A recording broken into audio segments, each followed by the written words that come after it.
Bienvenidos, soy el coleccionista. Aquí, cada historia es una pesadilla, cada sombra esconde un secreto. ¿Te atreves a unirte a la colección? El lago Vostok se encuentra oculto bajo una imponente capa de hielo de unos 4.000 metros de espesor, en la Antártida. Durante aproximadamente 15 millones de años, ha permanecido aislado del mundo exterior. El agua del lago se mantiene líquida gracias a la intensa presión ejercida por el hielo y posiblemente por el calor geotérmico proveniente de la corteza terrestre.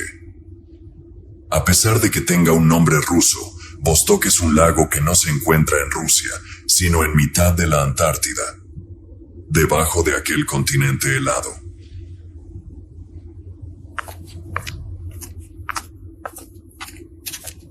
Usted es el joven científico Peterson, ¿no? Así es, doctor. Es un gran placer conocerle. Oh, no, de ninguna manera. El placer es todo mío. Tendré a mi lado a una de las mejores promesas en los próximos años venideros. En verdad me halaga, profesor. Pero créame, es un gran honor poder trabajar con usted. Y permítame darle las gracias por haberme elegido para este proyecto. Estoy más que contento con el trabajo que desempeñaré en este lugar. Me alegra escuchar eso. Ahora sígame, le mostraré el lugar de trabajo. Estoy seguro de que le encantará. En el año 2011, Rusia emprendió la perforación para alcanzar el lago Vostok, con el objetivo de explorar su contenido. Se creía que el agua del lago albergaba una forma de vida única que se había desarrollado y evolucionado de manera aislada durante millones de años. En 2012, Peterson, un estudiante con un doctorado en ciencias, tuvo la fortuna de colaborar con un científico ruso en el análisis de las muestras de hielo extraídas durante la perforación. Una vez que el taladro alcanzaba la superficie del lago, se extraía lentamente, permitiendo que el agua ascendiera por la perforación. Al dejar de estar sometida a la inmensa presión que la mantenía líquida, el agua se congelaba en el orificio, formando un tapón que luego podía ser extraído, perforado y estudiado. Como becario, Peterson tuvo la oportunidad de unirse al equipo que viajó a la Antártida en el verano de 2012. Una vez que tuvieron las muestras en el laboratorio, pudieron analizarlas de manera segura. Las mantuvieron congeladas para estudiar las partículas y los gases disueltos tal como se encontraban en el lago. Había teorías que sugerían que los numerosos lagos subglaciales bajo la Antártida podrían estar interconectados a través de pasadizos, lo que significa que al estudiar el agua de un lago, podrían estar obteniendo información sobre todos los lagos subglaciales. El año anterior, finalmente obtuvieron la aprobación para descongelar uno de los núcleos, y así poder analizar un agua que no había visto la luz del día en miles de años, y posiblemente mucho más tiempo.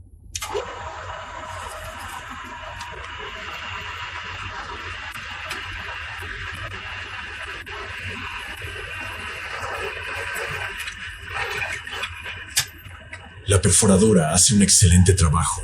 Debe haber costado una fortuna. Es una belleza de tecnología. Sin ella sería casi imposible realizar estos trabajos. Con sumo cuidado, Peterson cortó una pequeña sección del núcleo más profundo, aquel que se encontraba justo al lado de la superficie del agua, en un entorno controlado. Luego comenzó a aumentar gradualmente la temperatura por encima de los 0 grados. Utilizaron un dispositivo especial similar a un globo que les permitía capturar y controlar la liberación de los gases para poder analizarlos. Este dispositivo era extremadamente sensible y podía detectar incluso los niveles más bajos de ciertos gases, como aquellos que se encuentran en el sistema digestivo de los seres vivos.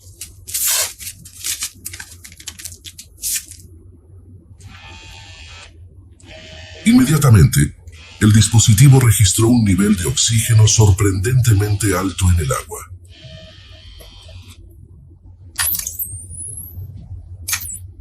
Si bien esperaban encontrar altos niveles de oxígeno debido a la tremenda presión ejercida sobre el agua, la cantidad detectada sugería que podría albergar una amplia variedad de formas de vida. El doctor con quien trabajaba, una de las personas más brillantes que había tenido el placer de conocer, y posiblemente una de las mentes más destacadas de la época, hizo un comentario en tono de broma, pero que contenía una pizca de verdad. Si un dinosaurio viviera hoy, probablemente podría respirar esta agua para sobrevivir. Aunque sabían que la edad del agua era aproximadamente de unos 13.000 años, calculada en función del tiempo de permanencia del lago Vostok, las altas concentraciones de oxígeno encontradas respaldaban la idea de que este ecosistema podría sustentar vida. Continuaron analizando otros gases presentes en el agua y descubrieron trazas de nitrógeno, dióxido de carbono, monóxido de carbono y otras sustancias en cantidades diminutas, que podrían haber sido introducidas por animales prehistóricos como lagartos o peces hace milenios. Durante la era de los dinosaurios, la temperatura de la Tierra era considerablemente más elevada, al igual que los niveles de oxígeno en la atmósfera. A medida que fundían la muestra por completo, recopilaron y evaluaron cuidadosamente toda la información obtenida, y finalmente encontraron la primera evidencia concreta de vida en el agua recién descongelada. Varias especies de algas habían evolucionado para resistir las extremas temperaturas y presiones del agua. Estas algas prosperaban en aguas ricas en oxígeno, alimentándose de pequeñas partículas inorgánicas arrastradas por el imponente glaciar. Sin embargo, la luz solar apenas llegaba a esa profundidad, lo que limitaba el tamaño de las algas y las mantenía adheridas al fondo del glaciar. Este descubrimiento era increíble. Peterson tenía la información necesaria para su tesis, lo cual significaba que su mentor y él podrían ganar reconocimiento y fama. Pero entonces se desencadenó un desastre. Su colega, a quien ahora podía llamar amigo, sufrió un derrame cerebral masivo la noche siguiente. Pasó varios días conectado a un respirador y solo recuperó brevemente la conciencia en algunas ocasiones. Se despidió de sus seres queridos, los pocos que aún estaban con vida, y le animó a Peterson a continuar con su investigación. No sientas pena por mi partida, querido amigo. Ha llegado mi hora, es todo. Solo quiero que me prometas que continuarás con el proyecto y llegarás al final de todo esto. Se lo prometo, profesor. Bien, muchacho. Ahora solo quiero descansar. Pasó una semana más a su lado antes de fallecer debido a otro derrame cerebral. Peterson quedó devastado. Aunque su relación era principalmente profesional, habían pasado suficiente tiempo juntos en los últimos años como para considerarlo una figura paterna en su vida. Después de 2 semanas de duelo, Peterson decidió regresar al laboratorio. Sin embargo, las cosas ya no eran iguales. No se refería a la ausencia de su mentor, algo que su mente podía comprender aunque no aceptar. Había algo diferente en el ambiente del laboratorio desde el momento en que entró por la puerta.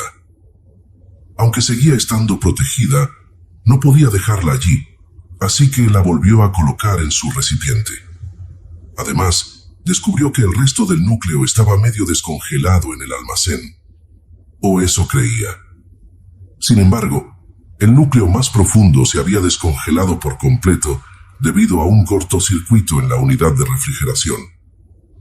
Así que él y un par de ayudantes más decidieron descongelar una sección de un núcleo cercano. Mientras llevaban a cabo este proceso, lo grabaron con una cámara de alta velocidad para futuros análisis. Querían observar en detalle cómo se descomponía y volvía a ser líquida el agua antigua. Sin embargo, la cámara comenzó a funcionar mal.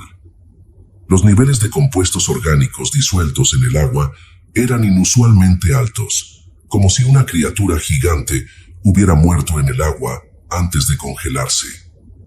La muestra estaba llena de partículas que normalmente se encuentran en grandes masas de agua dulce, como los grandes lagos estadounidenses. En realidad, la cámara estaba captando sedimentos atrapados en el agua congelada de la superficie del lago. Algo debió de haber perturbado esos sedimentos. Su supervisor solicitó permiso a la organización para regresar al centro de la Antártida en el verano de 2013 a 2014, junto con las muestras del lago. Llegaron en enero y comenzaron a instalarse en su base científica.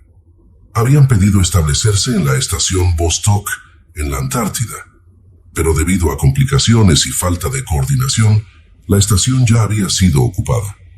Sin embargo, encontraron unas instalaciones abandonadas que pudieron adaptar para su proyecto. Cuando llegaron, se llevaron la sorpresa de que casi todo el lugar estaba congelado, pero lograron descongelar lo necesario y reemplazar lo demás, y en tan solo una semana, su estación estaba en pleno funcionamiento. El pozo que utilizaron estaba justo debajo de la estación y les permitía acceder durante los meses más fríos del año. Había sido perforado antes de su llegada y esperaba a que se extrajera el núcleo. El proceso de extracción era complejo. El taladro extraía las muestras de hielo y una cuchilla las cortaba a una longitud específica para que entrara en el edificio. Una vez que alcanzaba el núcleo más profundo, el taladro se utilizaba para sellar el agujero, y el agua del interior se congelaba nuevamente como un tapón, creando más muestras del lago. La responsabilidad de Peterson en el proyecto era considerable debido a su experiencia previa y al tiempo que llevaba trabajando en él. Aunque tenía 2 asistentes y un supervisor, la mayor parte del trabajo recaía sobre sus hombros. Afortunadamente, esto le agradaba. Disfrutaba del desafío y sentía que estaba obteniendo una base sólida para su carrera académica y su futura tesis. Todo iba sobre ruedas hasta que la perforadora quedó atascada en el pozo. Los 2 ayudantes que le acompañaban eran estudiantes de la misma universidad a la que él asistía. Uno de ellos no manejó correctamente el taladro y logró atascarlo en un ángulo muy ligero en el agujero. A más de 4.000 metros de profundidad, incluso un ligero ángulo podía ser catastrófico. Pero la broca no se rompió, simplemente quedó atascada. Tuvo que llamar a un especialista para que la sacara. Afortunadamente tenía algunas pequeñas muestras de hielo y un laboratorio científico completamente equipado en el lugar, así que continuó con su análisis. El técnico llegó al cabo de unas horas y les informó que al retirar la varilla, era probable que el extremo de la broca cayera al lago, lo que significaba que necesitarían uno nuevo. Aún podían extraer el tapón que se formaría, pero necesitarían una nueva broca para futuras perforaciones. Su supervisor decidió que se llevaría a sus 2 ayudantes una vez que tuvieran suficientes muestras de hielo con las que trabajar. Como ya había estado solo antes en su base de investigación, no le preocupaba demasiado esta perspectiva, ya que tenía miles de metros de agua del lago recién congelada con la que trabajar. Al día siguiente, sus ayudantes se marcharon y le dejaron solo, presumiblemente durante 3 semanas. Los primeros días después de su partida transcurrieron sin problemas. Todavía no había fundido ninguna de las muestras. Sin embargo, cuando fue a fundir la primera muestra, que pesaba alrededor de 5 kilos, comenzó a tener problemas. Mientras se fundía, apuntó la cámara hacia ella para documentar el proceso, pero cuando apartó la vista por un momento, el fragmento se había movido completamente fuera del encuadre. Sucedió en tan solo 2 o 3 segundos. Rápidamente, fue al laboratorio para revisar el equipo y la muestra. Aunque la temperatura ambiente en la sala era solo ligeramente superior al punto de congelación, ya había un pequeño charco de agua alrededor del núcleo en la bandeja. Lo volvió a colocar en su lugar y regresó a su sala de observación, donde podía trabajar en relativa calidez, algo que el laboratorio no ofrecía. Al regresar a la sala de observación, se dio cuenta de que la puerta que conducía a los dormitorios y la cocina estaba ligeramente entreabierta. No le gustaba dejar las puertas abiertas durante las tormentas, especialmente como la que estaba experimentando. Si el compartimento exterior se abría, era crucial que los compartimentos interiores se mantuvieran lo suficientemente calientes como para garantizar su supervivencia. Aunque tenían trajes de emergencia y planes de respaldo, estaba seguro de haber cerrado esa puerta. Ese día no ocurrió nada más extraño y se fue a dormir sin incidentes. Sin embargo, al despertar, pudo escuchar la tormenta golpeando con fuerza el exterior del edificio. Era una tormenta intensa.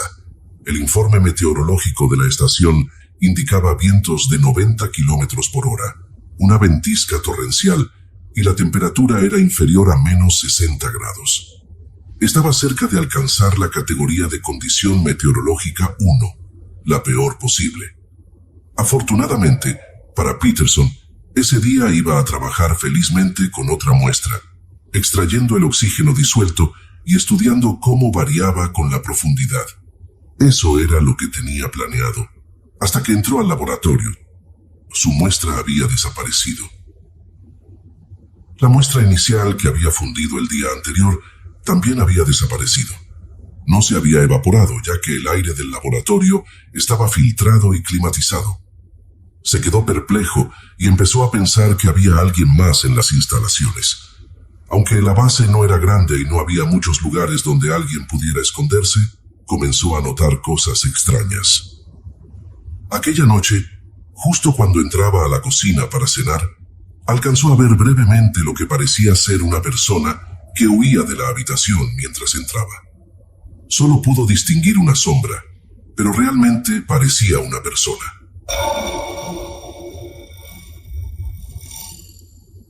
Esa noche se cortó la electricidad debido a un fusible que saltó en la instalación.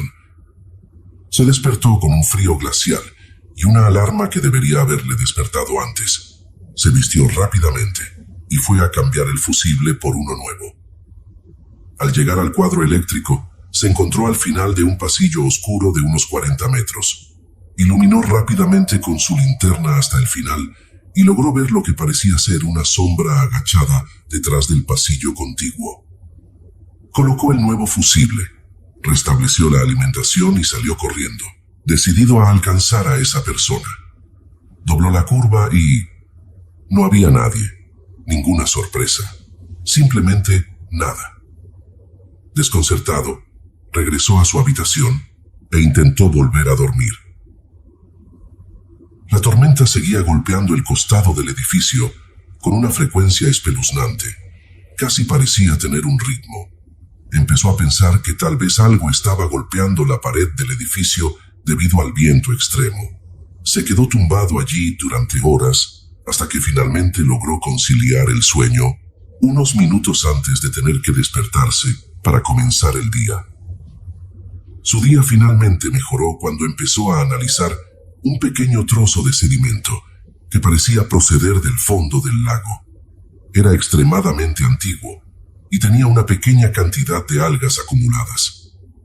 Mientras observaba el sedimento al microscopio, algo pesado cayó de la mesa detrás de él. Sobresaltado, dio un rápido giro y golpeó el microscopio, moviendo la muestra sin darse cuenta. Cuando volvió a mirar por el microscopio, vio algo impactante. Había sangre. No era sangre humana, sino de un tono marrón, lo que le hizo pensar que era sangre antigua. Sin embargo, en su portaobjetos había células sanguíneas vivas que nunca antes había visto. Este descubrimiento fue asombroso. Había encontrado un tipo de vida que había evolucionado de manera independiente durante millones de años. Su emoción fue efímera cuando se preguntó cómo era posible que estas células estuvieran vivas. Estaban flotando en agua lo suficientemente fría como para congelarse, pero debido a una increíble presión, permanecían líquidas.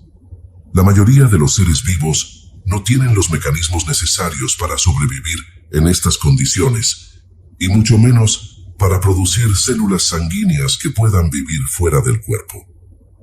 Rápidamente, comenzó a examinar el resto de la muestra, y efectivamente encontró más células sanguíneas flotando libremente en el agua. Esto era simplemente increíble. De repente, todas las extrañas cosas que habían estado sucediendo alrededor de la instalación parecían menos importantes. Hacía casi 2 semanas que sus colegas habían salido en busca de una nueva broca, y aquí estaba él, haciendo un descubrimiento trascendental similar a los que se hacían en las Islas Galápagos. La diferencia era que esta vez estaba a 4.000 metros de profundidad, bajo una capa de hielo, en uno de los entornos más inhóspitos de la Tierra. Se fue a dormir esa noche, con un clima de condición 1. Las alarmas de advertencia sonaban intermitentemente durante toda la noche, indicando ráfagas de viento de más de 100 kilómetros por hora.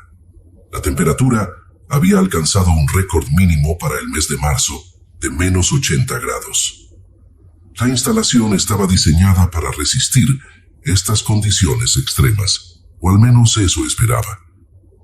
Despertó alrededor de la 1 de la madrugada, hora local, por un fuerte golpeteo en el costado del edificio. Las paredes eran de doble espesor y estaban aisladas con un espacio de vacío entre las paredes exteriores e interiores, pero algo estaba golpeándolas con suficiente fuerza como para despertarle.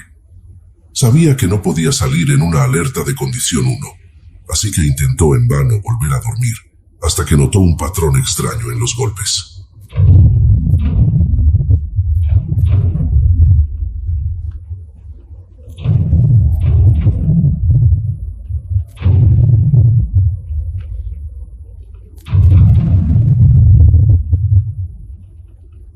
¿Pero qué demonios?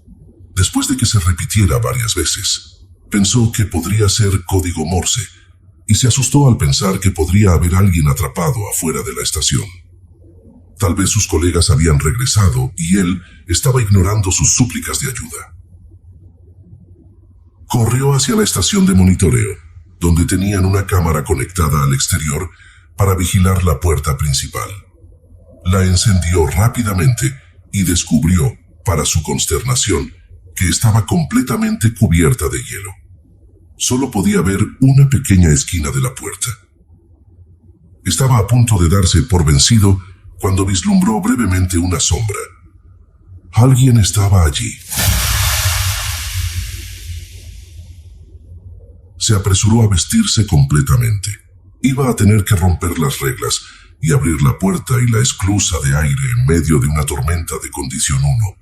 A nadie se le permite salir en este clima, pero si alguien ya estaba afuera, algo grave había ocurrido.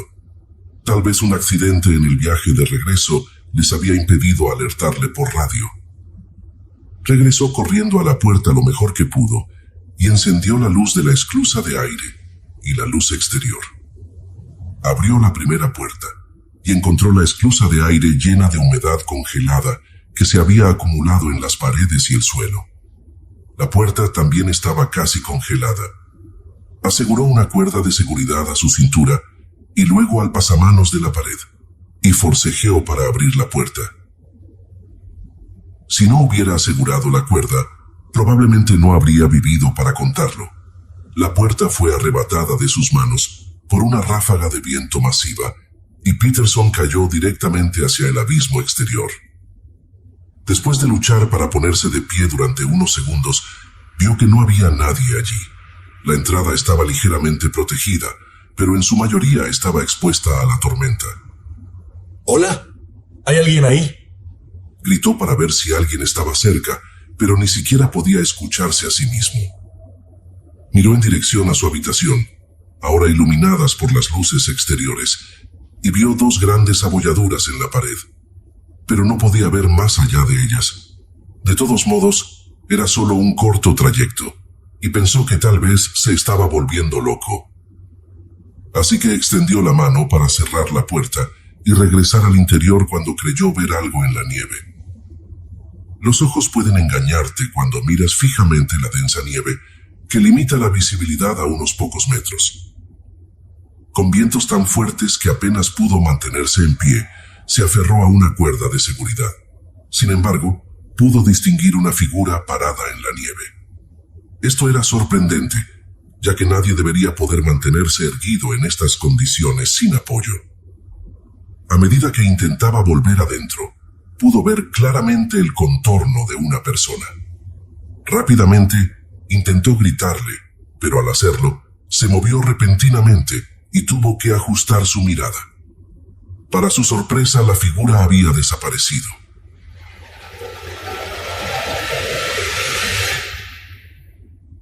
Creo que me estoy volviendo loco. Decidió entrar y agarró la pesada puerta e intentó cerrarla. Sus pies resbalaban en el piso resbaladizo, así que terminó atando la cuerda de seguridad a una barandilla de la puerta. Usando las barandillas de la pared como palanca, logró cerrar la puerta desde el interior de la esclusa de aire. Repentinamente, le envolvió una extraña sensación de silencio. Aunque la tormenta continuaba rugiendo afuera, sus oídos zumbaban en el relativo silencio de la esclusa de aire. Regresó a sus aposentos y notó que los golpes habían regresado. Algo debía haberse soltado en las instalaciones y estaba golpeando las paredes. Esa era la única explicación lógica. A pesar de la intranquilidad, se obligó a dormir. No fue fácil, pero finalmente lo había logrado. Al despertar, recibió una llamada informándole que sus colegas nuevamente se habían retrasado debido al horrible clima. Si las condiciones no mejoraban, le evacuarían de emergencia. La pieza de la perforadora estaba lista para ser entregada, pero no podían acceder a la estación para instalarla. El objetivo era poner en marcha la capacidad de perforación antes de que el invierno llegara por completo. Mientras tanto, continuó con sus investigaciones e hizo uno de los descubrimientos más asombrosos del milenio. Encontró tejidos en una de las muestras congeladas. La perforadora había alcanzado a una criatura viva en el agua bajo el hielo. No sabía si la criatura había sobrevivido, pero la perforadora logró cortar una pequeña muestra de tejido. Justo cuando esto sucedió, escuchó una alarma que no había oído antes. Las alarmas por el clima severo eran agudas y cortas, pero esta era más fuerte y prolongada. Corrió hacia el panel de instrumentos para averiguar qué pasaba, y asombrado, descubrió que el agua estaba subiendo por el pozo hacia la estación. Esto no debería haber sido posible, ya que el hielo debería haberse congelado y formado un tapón. Como un pozo artesiano, el agua bajo presión tendría una cierta altura y subiría por el tubo antes de igualarse y permanecer estacionaria. Habían calculado que la distancia desde la superficie del lago era de menos de 3.900 metros. Deberían haber tenido una seguridad de 100 metros, pero cuando entró corriendo en la sala del pozo, se encontró con varios centímetros de agua. El pozo de perforación estaba abierto. El tapón de hielo había desaparecido. Era como si alguien lo hubiera retirado a propósito. Miró hacia abajo con una linterna y vio que el hielo se había derretido hasta donde alcanzaba a ver, y supo entonces que necesitaba sellar el agujero con urgencia. Aunque el agujero solo tenía unos 40 centímetros de diámetro, el agua parecía estar subiendo desde las profundidades. Comenzó a manejar los controles de la perforadora. La broca había desaparecido, pero pudo insertar el resto en el pozo y usarlo como tapón. Sin embargo, se enfrentaba a un problema. La temperatura en la habitación estaba inusualmente cálida. Para solucionarlo, decidió inundar la habitación con aire exterior y rápidamente abrió las rejillas en el techo para permitir que entrara el aire frío. Esto enfrió la habitación en cuestión de momentos, permitiendo que el agua se congelara correctamente. Una vez colocada la perforadora, se retiró del agua y dejó que el agujero se congelara nuevamente. Sin embargo, no tenía idea de qué había causado el deshielo. Cuando regresó para seguir estudiando la muestra, se dio cuenta de que había desaparecido. Esta fue la gota que colmó el vaso. Su equipo estaba desordenado.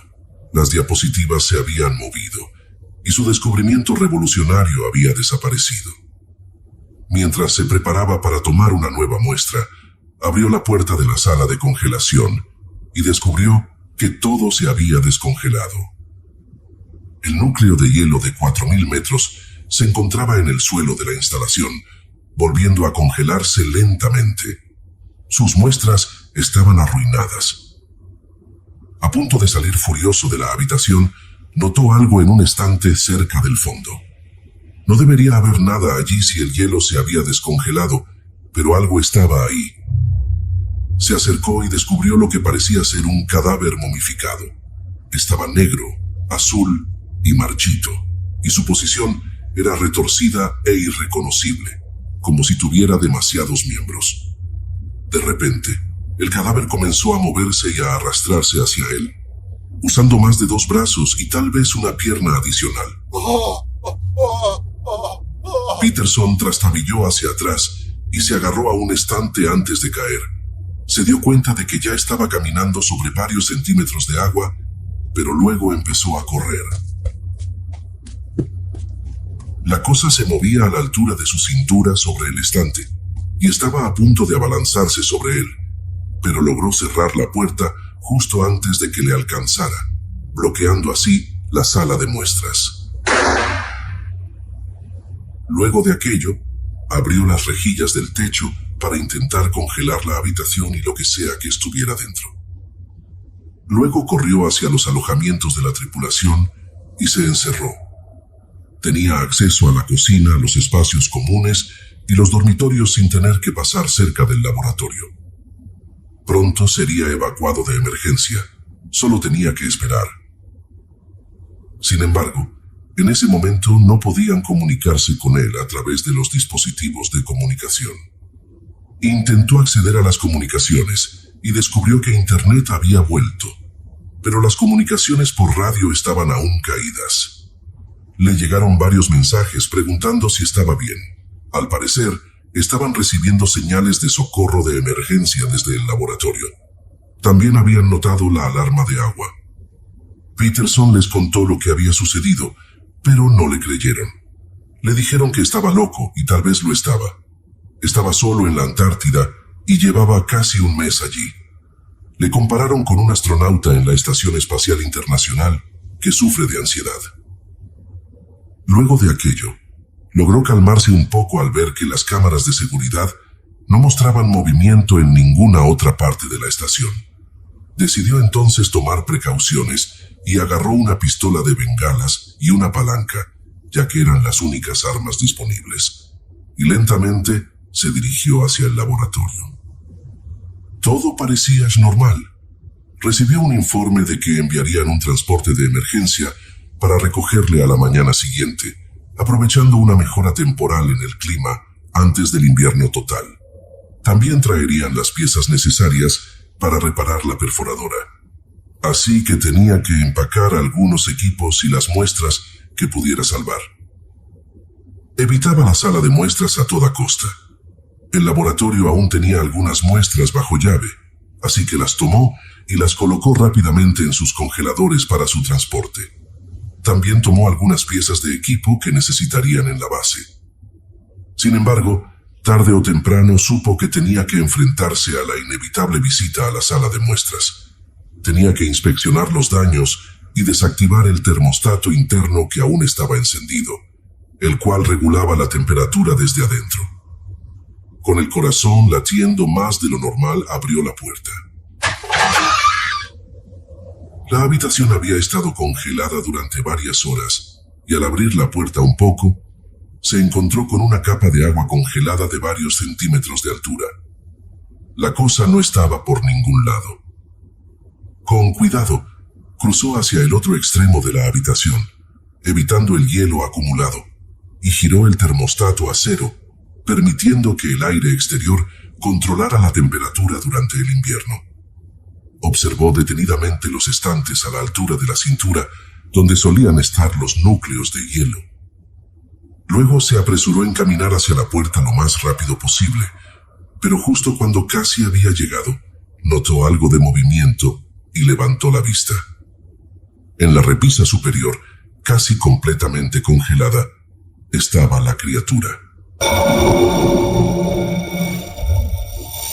Intentaba alcanzarle y llegar a la puerta de la mejor manera posible, pero el hielo lo estaba congelando cada vez más, impidiéndole moverse.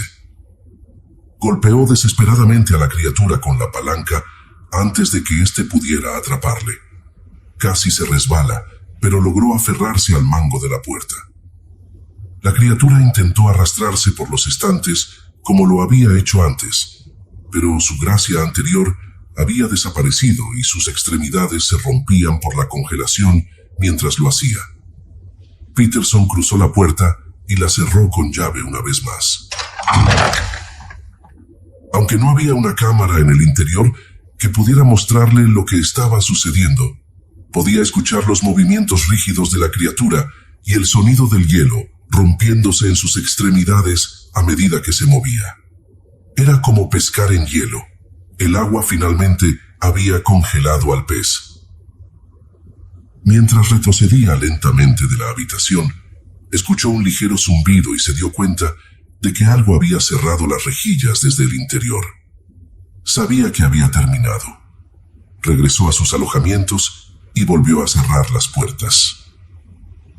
Esa noche, antes de que la tormenta amainara, la criatura atacó de nuevo con fuerza golpeando la puerta de la sala de muestras. Además, podía escuchar las mismas alarmas meteorológicas y los golpes en las paredes. Sin embargo, esa noche parecía diferente, casi derrotada.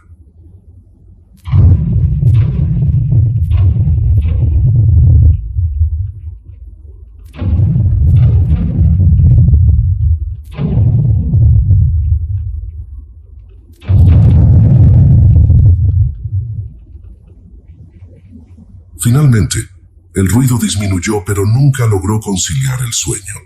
El clima se calmó poco antes de la mañana, y cuando la luz del día comenzó a asomarse, aunque el exterior seguía siendo borroso, ya eran las 8 de la mañana. Estaba a punto de irse cuando su colega se comunicó por radio. Sí, la radio finalmente volvió a funcionar. Hola, Peterson. ¿Me copias? Sí, aquí, gracias a Dios. Creí que nunca más volvería a escucharlos. ¿Estás bien, Peterson? ¿Me escuchas? Sí, puedo oírte. Estoy bien, o al menos eso creo. Bien, me alegro de oír eso. No hemos podido comunicarnos antes por el temporal, pero en cuanto la radio volvió a captar la señal, no hemos dudado en llamarte. Escúchame, Peterson. Llegaremos en 40 minutos más o menos. Ten todo listo. Aparentemente, la tormenta había estado interrumpiendo las comunicaciones, pero su colega al fin se había puesto en contacto con él. Ya tengo todo listo. Solo estoy esperando a que lleguen con el transporte. No te preocupes, Peterson. Estamos en camino. Espera nuestra llegada. Cambio y fuera. Después de una larga espera, que superaba los 40 minutos que su colega le había dicho, recibió la alerta automática de las instalaciones de que la esclusa principal se había abierto.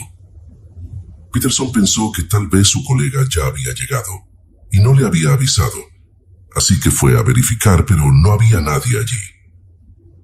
Perplejo, se quedó parado un momento hasta que vio huellas que se alejaban de la instalación y se adentraban en la nieve a lo lejos. Parecía que había demasiadas y eran huellas extrañas. La forma de caminar parecía anormal. Era como si varios pies se esforzaran por pisar en el mismo lugar. La nieve fresca caía y estaba a punto de borrar las huellas, así que intentó tomar una foto, pero se dio cuenta nuevamente de que nadie le creería. Regresó al interior de la instalación para esperar un poco más, y entonces recibió una transmisión interrumpida de la estación Vostok rusa.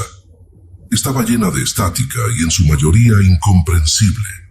Parecían saber que Peterson no hablaba ruso, porque la voz hablaba en español con un fuerte acento. Fue difícil para Peterson descifrarlo, pero finalmente logró entender algunas palabras. Intentamos advertir. Al principio pensó que nada de aquello tenía sentido, así que reprodujo la grabación varias veces. No deben hacer más excavaciones. Hay algo bajo el hielo. Intentamos por todos los medios advertir. Peterson quedó sorprendido y borró el mensaje de la grabadora. Fue cuando escuchó que la puerta de la esclusa se abría nuevamente. Rápidamente tomó una palanca y fue a investigar, pero cuando llegó, otra vez no había nadie. Esta vez ya tenía más que suficiente, no podía quedarse ni un minuto más. Pensó que el rescate probablemente no llegaría, o que quizá demoraría más de lo que había dicho. así que tomó una de las motonieves que había en la instalación y se alejó de allí lo más rápido que pudo hasta la siguiente estación en busca de ayuda o alguna información. Dejó una nota en la entrada por si su colega llegaba cuando él no estuviera. Los rusos en la estación Vostok habían estado llevando a cabo un experimento similar al suyo, pero utilizando una ubicación de perforación diferente a solo unas pocas millas de distancia. Su programa estaba unas semanas adelante del de ellos, y solo podía asumir que habían llegado a la misma conclusión que él. Había algo bajo el lago de la Antártida e intentaban comunicárselo. Peterson condujo la motonieve a toda velocidad, alejándose lo más rápido posible. La tormenta estaba disminuyendo gradualmente, pero aún había una capa de nieve espesa en el suelo, lo que dificultaba la travesía. Mientras se alejaba, no podía evitar sentir una sensación de inquietud y una creciente curiosidad por lo que habían encontrado en la estación Vostok rusa. Durante el trayecto, su mente divagaba, intentando reconstruir los eventos que llevaron a la situación actual. La transmisión interrumpida que recibió de la estación Vostok dejó en claro que habían intentado advertirle sobre algo. Sus palabras se habían perdido en la estática, pero el tono urgente y el hecho de que hablaban en español indicaban que querían comunicar un mensaje importante. Sin embargo, no pudo descifrar completamente su advertencia antes de borrar la grabación por precaución. Mientras avanzaba con la motonieve, se encontró reflexionando sobre las extrañas huellas que había visto fuera de la instalación. Eran descalzas y parecían pertenecer a múltiples individuos. La forma en que se movían era inusual, lo que le hizo sentir aún más intriga y preocupación. ¿Qué era lo que había escapado de la instalación? ¿Aquella cosa había logrado salir? ¿Qué eran esos golpes en la pared? ¿Qué había sucedido en la estación Vostok? A medida que dejaba atrás la instalación y se adentraba en el paisaje gélido, se dio cuenta de que estaba solo en la vastedad del Ártico. La sensación de aislamiento se volvió abrumadora, pero también le impulsó a encontrar respuestas. Necesitaba llegar a la estación Vostok.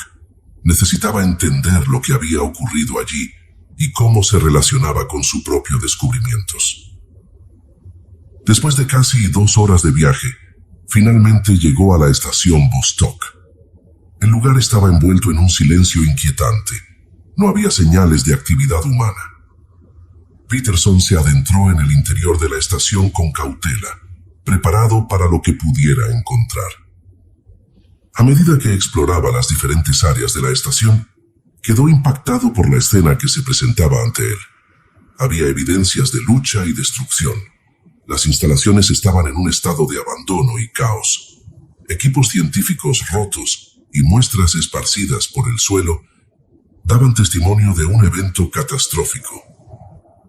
A medida que avanzaba, encontró registros escritos que le permitieron reconstruir parte de la historia.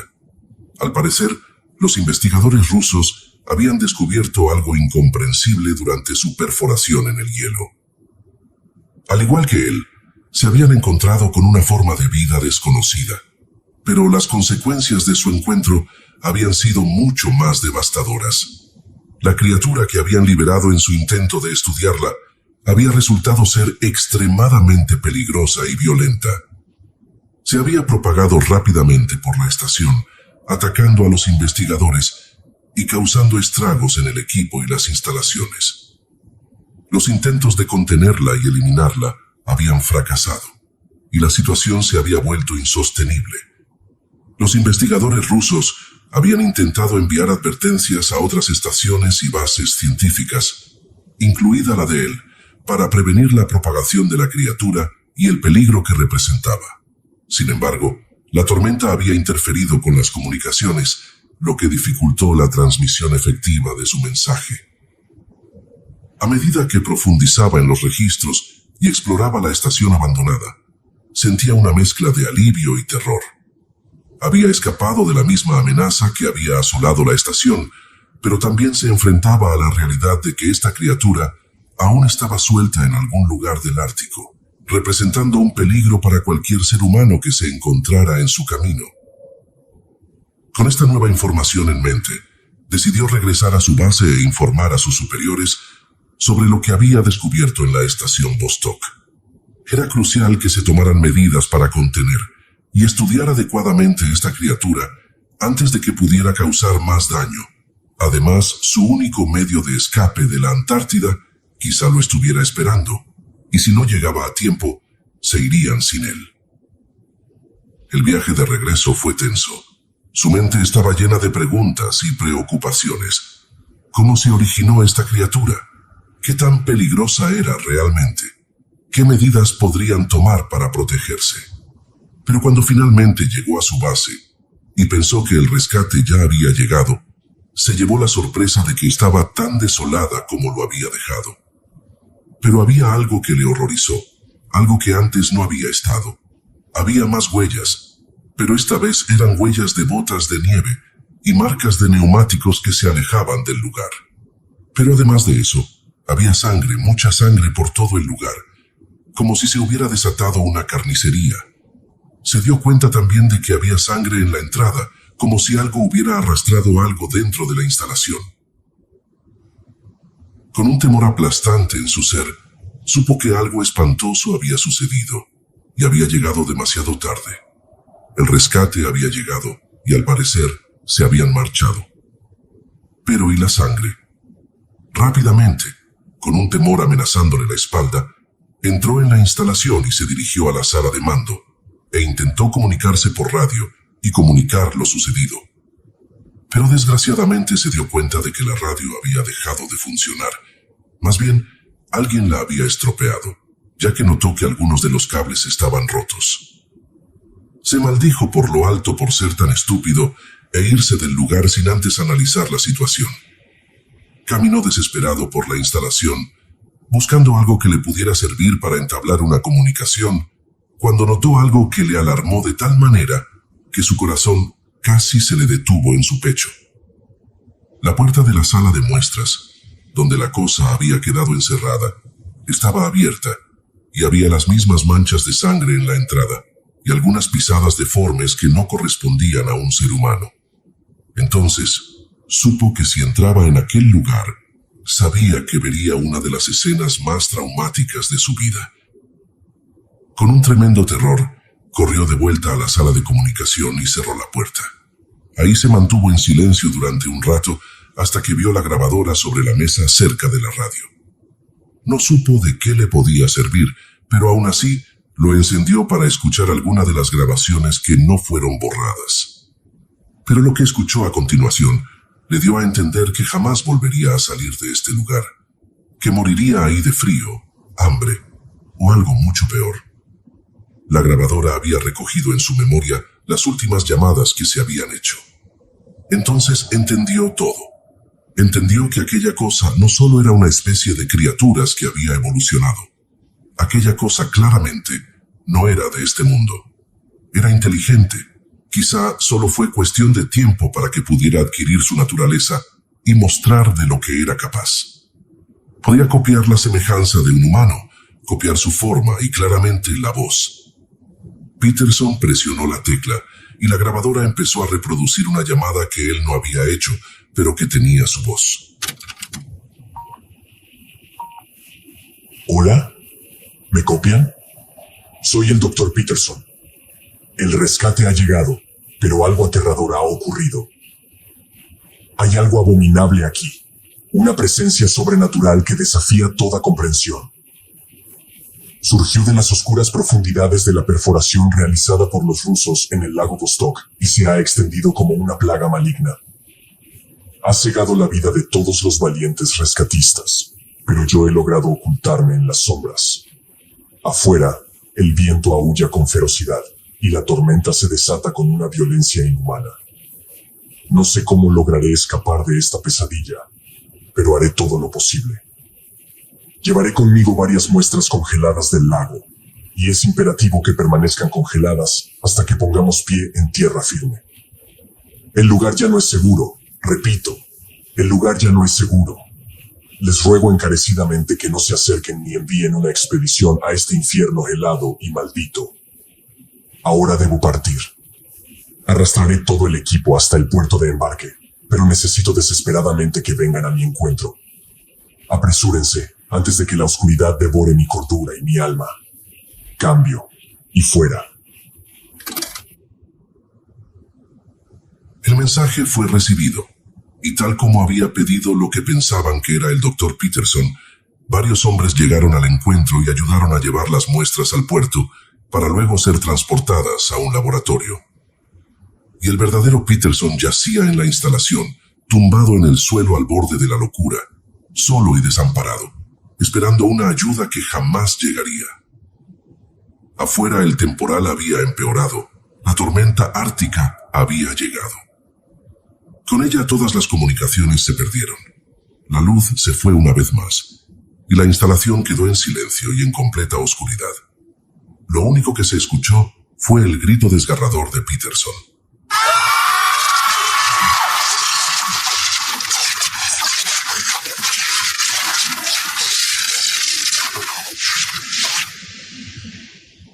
Como nota final y para la comprensión de la misma, debo aclarar cuál fue el mensaje en código Morse. Que sea lo que haya sido, estaba tratando de transmitir con los golpes en la pared. El primer mensaje encriptado decía: No los dejes salir. El segundo, y el más aterrador, decía: ¿Por qué los dejaste salir?